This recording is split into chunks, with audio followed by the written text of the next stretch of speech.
Welcome to Turning Hard Times into Good Times. I am your host, Jay Taylor, and I'm speaking to you from New York City on this, the 14th day of January, 2020. Before I talk about the theme of today's show and our guest today, let me remind you that the next Metals Investor Forum is taking place this coming Friday and Saturday, January 17 and 18, at the Rosewood, Georgia Hotel in downtown Vancouver. I understand the event is actually sold out, but if you would like to attend anyway, go to the Metals Investor Forum website. You can find it at jtaylormedia.com. Just click on that banner, put your name on the waiting list, and as it turns out, there are many times there are people that pre-sign that don't show up. So there's a good chance, I would suggest that that you could still get in if you're interested. If you're in the Vancouver area and want to go there, I'm really looking forward to this show. There's a lot of really some of my favorites there: Great Bear, Irving Resources, Lion One, Klondike Gold, Radisson Mining Resources, and Sitka Gold. It's a company whose story you'll hear about in just a few minutes from now in the second segment of today's show. It's always good to see radio show listeners and subscribers at this event, so if you're there, please search for me and say hello. I always appreciate meeting you face-to-face. As always, I want to remind you that I'm the editor of J. Taylor's Gold, Energy, and Tech Stocks. You can sign up to that letter by going to miningstocks.com. Suggest you consider signing up for Chen Lin's letter, What is Chen Buying, What is Chen Selling? Go to chenpicks.com. And also, I want to thank each of you for listening to this show, making it one of the more popular shows on the Voice America Business channel, and also encourage you to continue sending along your questions or whatever comments you have about the show to questionsfortaylor@gmail.com. I also do want to thank our sponsors for making this show economically viable. Without them, there would be no show. Sponsors for today's show: Irving Resources, Sitka Gold Corp., Hannon Metals, Novo Resources, Great Bear Resources, Gatling Exploration, TriStar Gold Resources, and Lion One Metals. Regarding our sponsors, I should tell you that just this morning, Hannon Metals announced that Quinton Henning will be providing geological advice to that company. I can tell you, in speaking with Dr. Henning and Robert Moriarty, who chose Hannon as one of his top picks for 2020, that both of those men are extremely bullish on Hannon Metals based on their copper-silver prospect in southern Peru.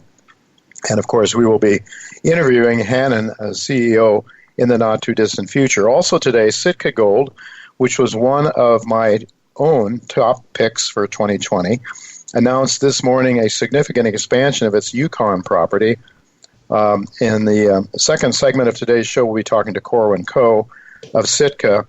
He'll tell us about the company's very exciting prospects. It's really a company that I'm watching very carefully, and one that I've picked as one of my top picks because of its minuscule market cap and not one but three very exciting exploration properties that we'll be drilling this year. In fact, the first of those three, the drills are already turning on, and we should be getting some drill results, I understand, in the not-too-distant future. I've titled today's show, David Rosenberg on Stocks, Bonds, Commodities, and Gold for 2020. David, as I just said, Corwin Coe will be with me in the second segment. David Rosenberg joins us for the first time as well. And in just a minute or two, I'll have John Rubino, a well-known person in this show. He'll be giving his thoughts about the markets this year. If you've been a frequent viewer of mainstream cable networks, networks like Bloomberg or CNBC, you will likely know David Rosenberg. He has always been one of the most entertaining and provocative mainstream economists in Canada and the U.S., but now he is going out on his own. He started his own firm. Why so? Well, in answering that question, David has said, and I quote, "Look, I'm at the stage of my career where I want to devote more time to what my passion is. My passion is research. My passion is writing. My passion is speaking. All the above, and connecting the dots between what's happening in the broad economy and formulating a cogent and coherent investment strategy," end of quote. Well, we'll ask David to share his views as to which markets he believes should perform well in 2020 and which ones you may want to stay away from. And I also hope to run the main views of Michael Oliver and Alistair McLeod by David. In the event you're not familiar with those views, both those gentlemen think that we are heading for a weaker dollar and a stronger commodities market, and in the not-too-distant future, likely interest rate increases, not decreases. We've been accustomed to seeing lower and lower rates forever, it seems, even to the point of negative rates. Those two gentlemen think, taking the contrarian view, they think that's likely to change in 2020. I continue to see 2020 as a very exciting year for the junior exploration stocks, and as I just noted, one of my two top picks, Sitka Gold, will be with me, and we'll be talking to them in just a couple of minutes about their three properties and why I think you should really take a look at Sitka Gold. Corwin Coe will explain in detail. But right now, I'm really happy to tell you that John Rubino is with me again. Thanks for joining me again, John. Hey, Jay. Good to talk to you. Always good to have you with us. Just really quickly, what do you think about this thesis that, Michael Oliver, with his technical analysis, says quite clearly that as of the end of December, he sees the dollar entering a bear and commodities as measured by the Bloomberg Commodity Index. He's not talking about one or two commodities. He's talking about the entire commodity complex entering into a bull market. And he thinks that will create some inflation, which then is likely to cause interest rates to rise no matter what the Fed does. Well, that's a pretty contrarian viewpoint, I must say. But what are your thoughts about that? How would you respond to them? And, of course, Alistair has his own fundamental reasons for believing the same thing. But what are your thoughts?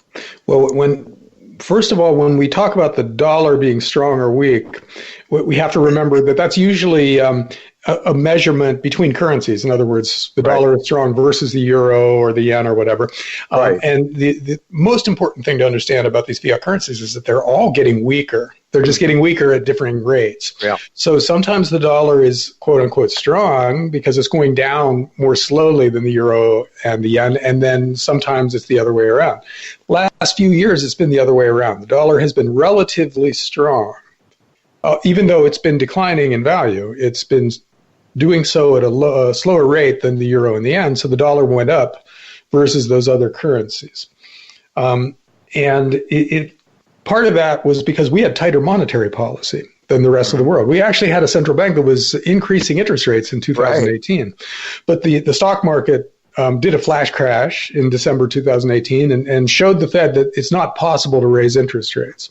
So now the U.S. Fed is back in easing mode, or at least has been, which means all the big central banks are kind of on the same page now. They're all easing. And since the dollar had gotten very strong relative to the other currencies in the last couple of years, it's reasonable to think that it goes back down a bit relative to those other currencies because our monetary policy is no longer relatively extremely tight compared to the rest of the world. Mm-hmm. So yeah, it's easy to see the dollar falling compared to other currencies in the next few years. And, one of the reasons why gold doesn't seem to be rocking to Americans is because of the strong dollar. That has kept gold from going up the way it would normally go up with interest rates as low as they are around the world and easy money and everything. Gold is at record levels versus most other major currencies. Mm-hmm.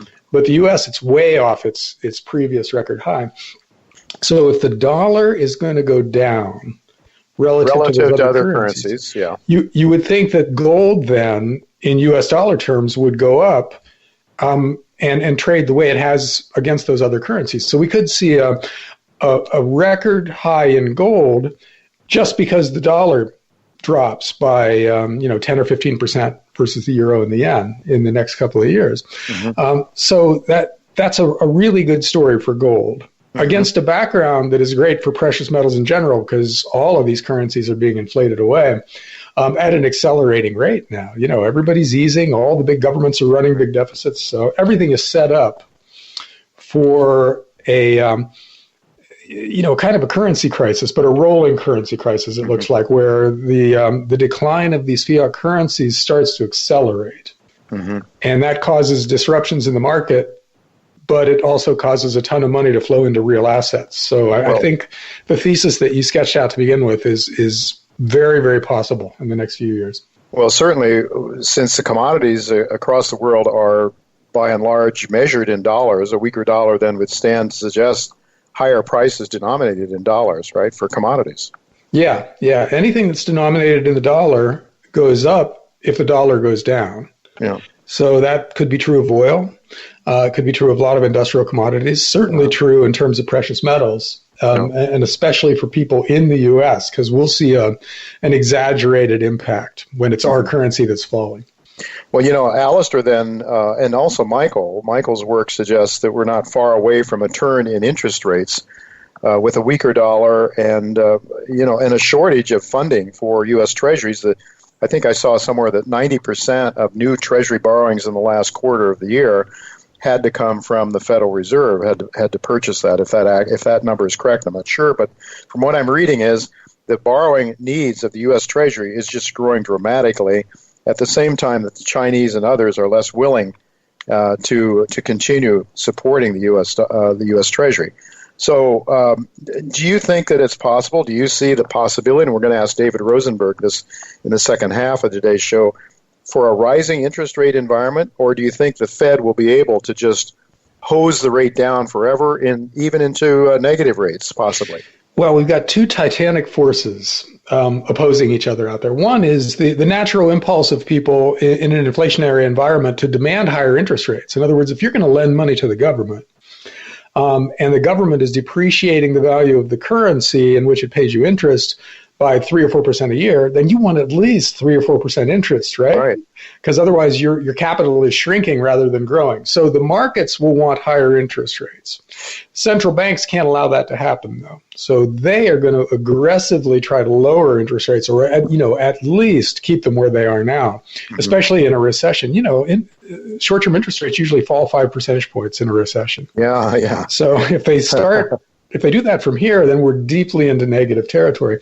And I wouldn't even venture a guess which of those forces wins in the short run. I think in the long run, the markets win because there's a limit to how much new currency you can create without destroying the value of your currency, having it just fall off a cliff. So that's out there somewhere. But in the meantime, it's hard to say. Central banks are very powerful. Yeah, well, Alistair McLeod makes the point that if we go negative, if the U.S. dollar rates go negative, the dollar may be in trouble as a world's reserve currency because of time preference. Time preference for gold, time preference for silver, for copper, for virtually everything that's tangible. People have a time preference. And why would you go negative if you can go and buy gold and lend it in the markets at 2%, for example, positive numbers? That's just his thought. Just with about a minute left, you mentioned right before we came on the show, you see that the senior gold stocks, the producers, as being good dividend plays. Take 30 seconds and explain that to us, if you would, John. That's a really interesting thing that's happening in the gold market. Gold is up 15, 20% over the past year. And that translates into a dramatic increase in cash flow for a lot of big miners. And they've got several things they want to do with that money. But one of the things that they seem to be doing is raising dividends. And Newmont just raised their dividend by like 79%. And Yamana raised their dividend by 20% just towards the end of the year here. And that means that gold mining stocks are not just attractive because of the capital gains they generate, but they also generate income that's comparable to treasury bonds in some cases now, and might be higher at some point. So that brings in, income investors, which is a big new sector of the investment community that doesn't care about gold mining stocks now, but might once yields start reaching 1.5%, 2.5%, something like that. So that's a source of new capital for gold mining stocks, which could push the prices up. Well, and I would think that those gold mining stocks, to the extent that their market caps rise, they'll be able then to raise money more efficiently and perhaps invest in staying alive themselves, because the big guys are producing faster than they're finding stuff, which leads us on to the next discussion right after our commercial break. With Sitka Gold Corp, they are in the position of exploring for three different properties. We're going to be talking to Corwin Co. right after the commercial break. John, we do have to let it go at that because we're out of time for the first segment. But thank you so much for being with us again. And Happy New Year to you for 2020, you and your family. And we'll have you on again sometime in the near future. Great. Thanks, Jay.